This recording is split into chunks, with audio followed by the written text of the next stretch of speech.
hi hello నమస్తే అందరూ ఎలా ఉన్నారు బాగున్నారా ఫస్ట్ ఆఫ్ ఆల్ మీ అందరికీ హ్యాపీ సండే ఈరోజు సండే కదా అందరూ జాలీగా ఉంటారు హ్యాపీగా ఎంజాయ్ చేస్తుంటారు కాబట్టి నేను మీకు అలాంటి ఎంజాయ్ చేసే వీడియో ఉండాలని చెప్పి నేను ఈరోజు కోయంబత్తూర్ వీడియో అయితే పెట్టాలనుకుంటున్నాను నేను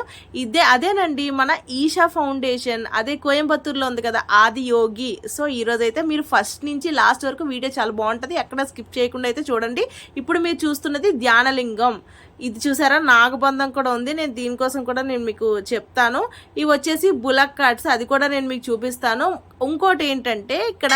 సెల్ కానీ కెమెరాస్ కానీ ఏది ధ్యానలింగంలోకి అసలు తీసుకెళ్ళడానికి అలౌడ్ ఉండదు ఫుల్ టైట్ సెక్యూరిటీ అనమాట ఇవైతే బులక్ కార్డ్స్ ఇవి ఇక్కడి నుంచి మన ఏదైతే శివయ్య స్టాచ్యూ ఉందో అక్కడి వరకు వెళ్ళడానికి ఇవైతే మనకు హెల్ప్ చేస్తాయి నడుచుకొని కూడా వెళ్ళొచ్చు అది జస్ట్ 10 మినిట్స్ అనమాట నడాలనుకుంటే హ్యాపీగా నడుచుకొని చక్కగా నేచర్ని ఎంజాయ్ చేస్తూ అయితే వెళ్ళొచ్చు చాలా బాగుంటుంది ప్లేస్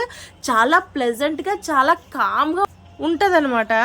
ధ్యానలింగంలో ఫోన్స్ కానీ కెమెరాస్ కానీ అలౌడ్ లేకపోవడం వల్ల నేను వీడియో తీయడం అయితే కుదరలేదు కానీ నా ఎక్స్పీరియన్స్ నేను మీతో తప్పకుండా షేర్ చేసుకుంటాను లోపలికి వెళ్ళాక చాలా కామ్గా ఉంటుంది అసలు పిన్ డ్రాప్ సైలెన్స్ అని చెప్తారు కదా మన స్కూల్లో అంత సైలెన్స్గా ఉంటుంది అనమాట అక్కడికక్కడ మనం డైరెక్ట్ చేయడానికి వాలంటీర్స్ ఉంటారు విత్ పిన్ డ్రాప్ సైలెన్స్ మొత్తం ఫారెన్ వాలంటీర్స్ అనమాట వచ్చిన వాళ్ళందరికీ చక్కగా నమస్తే చేస్తూ వెల్కమ్ చెప్తారు మొత్తం అంతా వాళ్ళే ఉంటారు ఎక్కడ మాట్లాడరు మొత్తం సైలెంట్ డైరెక్షన్స్ అనమాట ఇలా ఎడ్ల బండి మీద వెళ్ళడం నాకైతే ఫస్ట్ టైం భలే అనిపించింది మాకన్నా పక్కన నడుచుకొని వెళ్ళిన వాళ్ళు ఫాస్ట్గా వెళ్ళిపోతున్నారు కానీ పర్లేదు ఇది ఒక ఎక్స్పీరియన్స్ కదా బాగుంది లోపలికి వెళ్ళిన తర్వాత ఒక 4-5 షాప్స్ ఉంటాయి నచ్చితే కొనుక్కోవచ్చు లేదంటే లేదు ప్రొడక్ట్స్ చెప్పులు అయితే బయటే కలెక్ట్ చేసుకుంటారు వెళ్ళిన తర్వాత ఫస్ట్ మన నాగమ్మ తల్లిని దర్శనం చేసుకున్న తర్వాత లోపల ధ్యానలింగంలోకి తీసుకెళ్తారనమాట ఒక 15 మినిట్స్ మైండ్ అంతా ఎంత రిలీఫ్గా ఉంటుంది అంటే చాలా ప్లెజెంట్గా అయిపోద్ది అనమాట ఆ 15 మినిట్స్ ఎలాగ మనం మాట్లాడితే రీసౌండ్ వచ్చేసి అనమాట అలాగే ఎవరైనా దగ్గినా చేసిన రీసౌండ్ వచ్చేస్తుంది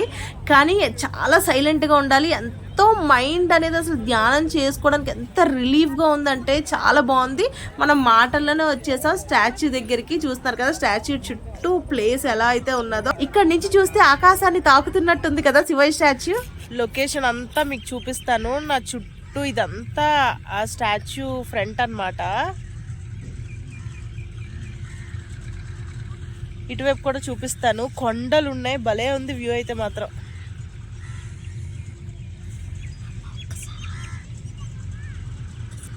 చూస్తున్నారు కదా సన్ ఇప్పుడే కిందకి వెళ్తున్నాడు అనమాట చాలా బాగుంది అసలు వ్యూ అయితే మాత్రం ఇక్కడ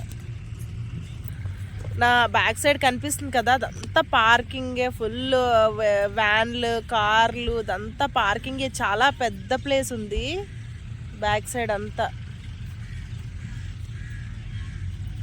నడాలి మీ ఓపిక చూసినంత దగ్గరేం కాదు కొంచెం దూరమే స్టాచ్యూ నుంచి ప్లేస్ అంతా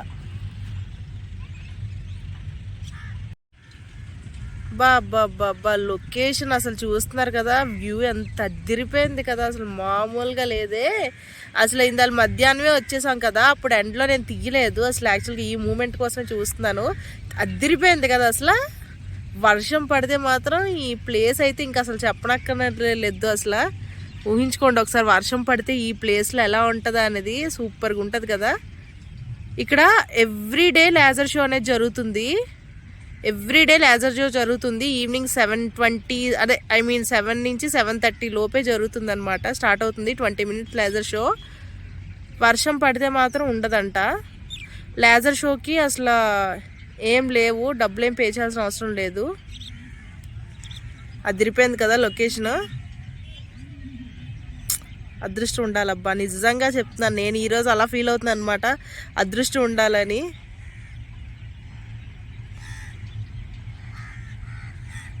చాలా బాగుంది కదా లొకేషన్ మొత్తం ఈ 3D లేజర్ షో మాత్రం నేను ఖచ్చితంగా పార్ట్ 2గా పెడతాను వెంటనే పెడతాను ఈ వీడియో తర్వాత ఖచ్చితంగా చూడండి అసలు ఎంత అద్భుతంగా ఉందంటే నాకు అసలు దీన్ని కంటిన్యూషన్గా పెట్టడం ఇష్టం లేదు ఒక వీడియోగా పెట్టాలని చెప్పి నేనైతే పెడుతున్నాను ఖచ్చితంగా చూడండి మర్చిపోకుండా ఈ వీడియో అయిపోయిన తర్వాత